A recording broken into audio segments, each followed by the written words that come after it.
کہ نبوت کا 15واں سال تھا، 10 شوال کا دن تھا، روزہ فرض ہوا۔ پھر پہلا روزہ پہلے ابتدائی اسلام کے اندر پہلے جو روزہ فرض ہوا تھا وہ عاشورہ کا ہوا تھا۔ عاشورہ 10 محرم کا دن، اس دن ہم سب پر روزہ فرض تھا۔ پھر یہ عمل منسوخ ہو گیا۔ پھر رب کی طرف سے اور پیغام آیا کہ اب ہر چاند رات کی 13، 14 اور 15 دن، یہ 3 دن آتے، اس دن آپ نے روزہ رکھنا ہے۔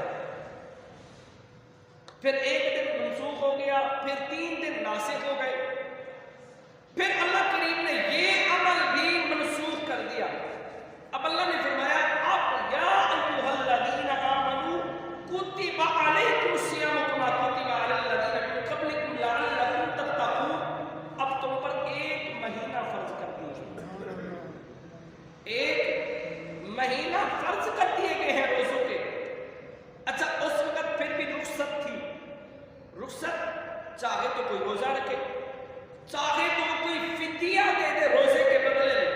اب مثال کے طور پہ طاقتور بھی ہیں، روزہ رکھ بھی سکتے ہیں، لیکن اس وقت یہ اختیار تھا ہم سب پر، اللہ کی طرف سے ہمیں اختیار تھا، چاہے تو روزہ رکھے، چاہے تو اس روزے کے بدلے میں فدیہ عطا کر دے۔ اچھا فدیہ کیا تھا؟ آدھا سا گندم تھی اور 1 سا جو تھے، یہ ایک روزے کے برابر فدیہ تھا، صدقہ تھا۔ چاہے تو آدھا سا یا 1 سا جو دے دے، چاہے تو روزہ رکھے، اس وقت اختیار تھا۔ پھر اللہ کریم نے یہ اختیار بھی ختم کر دیا۔ اب فرمایا اب روزے رکھنے ہیں، اب کسی کو اختیار نہیں ہے، چاہے تو روزہ رکھے، چاہے تو صدقہ عطا کر دے روزے کے بدلے میں۔ اللہ فرماتا نہیں، اب یہ اختیار بھی ختم ہو گیا۔ اس کے اندر بھی اور بات تھی کہ روزہ رکھنا کیوں ہے؟ سونے سے پہلے جو کچھ کھانا ہے کھا لو، سونے کے بعد آپ نے وقت افطار تک نہیں کھانا، غروب افطار تک نہیں کھانا۔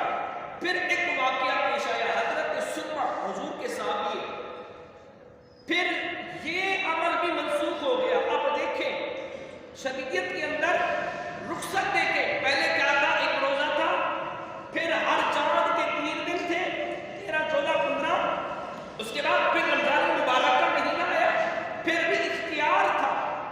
جب دیکھا اسلام کو تقویت مل رہی ہے، اسلام کے اندر وہ داخل ہو رہے ہیں، اب تھوڑا قانون سخت ہو رہا ہے، سخت، پہلے 1 روزہ، پھر 3 روزے، پھر ماہ رمضان کا مکمل مہینہ، پھر یہ اختیار تھا رکھے چاہے صدقہ دے دے، پھر یہ والا اختیار بھی ختم کر دیا گیا۔